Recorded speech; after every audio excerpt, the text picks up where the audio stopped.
ഇന്ന് നമ്മൾ പോകുന്നത് ഒരു സാധനം മേടിക്കാനാണ്. എനിക്കല്ല കേട്ടോ, അച്ഛനാണ്. അതുകൊണ്ട് തന്നെ ബ്ലോക്ക് കണ്ടപ്പോൾ അച്ഛന് മുഖത്ത് ദേഷ്യം വന്നു. അങ്ങനെ നമ്മൾ പോവുകയാണ്.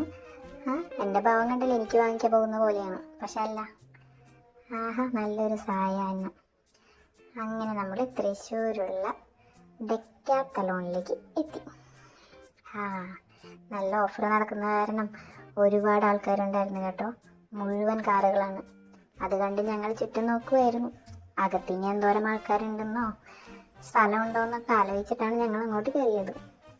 അങ്ങനെ കയറി ഉള്ളിലുള്ള ആൾക്കാരെയും അവിടെയുള്ള സാധനങ്ങൾ നോക്കുന്ന തിരക്കിലായിരുന്നു ഞാൻ. അങ്ങനെ ഞങ്ങൾ വിചാരിച്ച സ്ഥലത്തേക്ക് എത്തി. അച്ഛന് വേണ്ടത് സൈക്കിളാണ്. സൈക്കിൾ നോക്കി അച്ഛൻ അവിടെയുള്ള ആളോടെല്ലാം ചോദിച്ച് മനസ്സിലാക്കുന്നുണ്ടായിരുന്നു.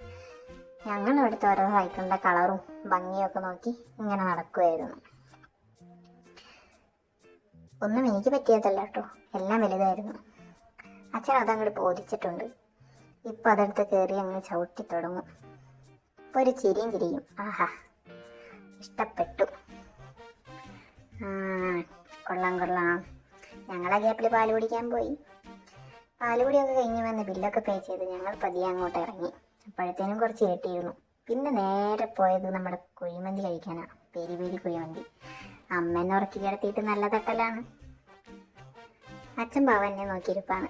നേരെ വീട്ടിലേക്ക് എത്തി. വീട്ടിലെത്തിയതോ അച്ഛനും വെളിച്ചനും കൂടെ പിടിവലി. മുന്നിൽ കൂടെ ഇറക്കുമെന്ന് ഒരാൾ, പിന്നിൽ കൂടെ ഇറക്കുമെന്ന് മറ്റൊരാൾ. അവസാനം ഇറക്കി കൊണ്ടുവന്നു. പിന്നെ മുറ്റത്തൊരു പ്രകടനമായിരുന്നു അച്ഛൻ്റെ. നല്ലൊരു ഷോ, സൈക്കിൾ ഷോ.